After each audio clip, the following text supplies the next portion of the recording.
I'm Don Frazier, and we're still continuing our conversation about the Civil War in Texas and Louisiana. And the emphasis during this show will be Texas. All right, so we had already mentioned that the Confederacy has resorted to conscription. That's one test of the popularity of a cause, and that is if you have to force people to join your cause, it may not be as widely popular as you hoped. And that's certainly going on with the Confederate cause. In April of 1862, you have to join the Confederate Army if you're between the ages of 18 and 35 and male. There are some exemptions for vital professions. If you're a miller, you have some sort of mill that you're operating, if you're operating on a railroad, things like that, you don't have to. Otherwise, if you're just some farmer, you got to go. Absolutely have to go. And bad things will happen to you if you do not comply. So now all of a sudden the sheriff will be on your case. And there's all sorts of militia that's turned out to force people into the Confederate Army.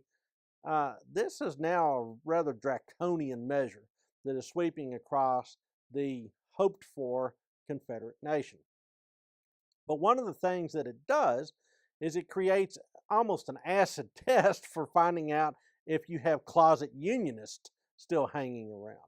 And if you are a unionist, you have some difficult choices to make because you can either be forced into the Confederate Army against your will, or you can be forced at gunpoint into a conscription camp where you'll be seen as a near prisoner and then forced in the Confederate Army.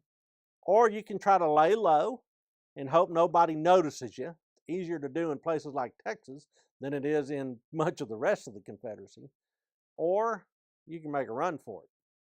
Well, Texas Unionists have an advantage in that Texas is close to Mexico.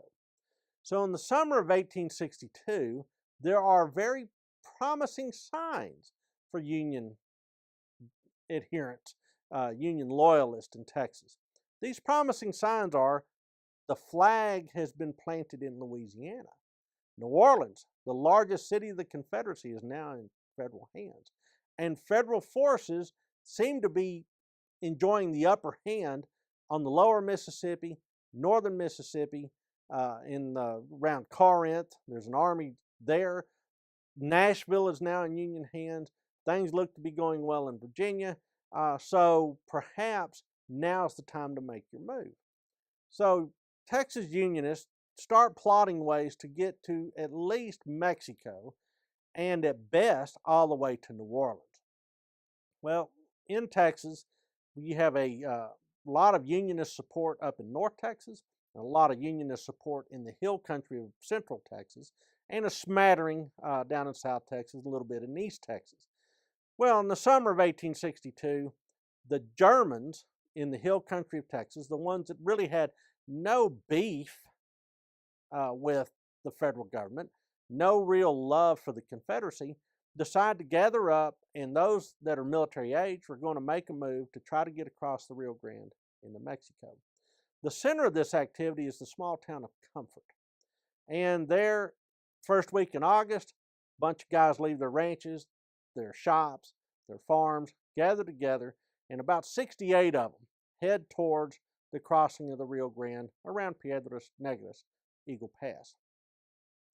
Well, on August 9th, this conglomeration of Unionists camps out on the Upper Nueces River about 20 miles from Fort Clark. They go to bed that night thinking that they can almost see Mexico from where they are. They're going to get away clean.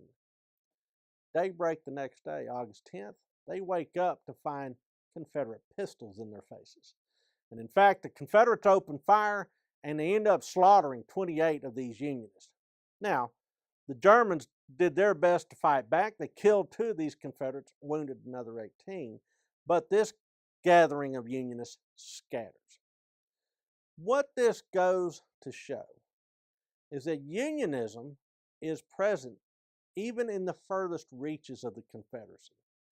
The question is, when can you rejoin the flag? When can you finally feel safe enough to declare your unionism, your true sentiments? Well, in the summer of 1862, it looked like the Federals were on their way. But clearly, in Texas at least, the time had not quite arrived.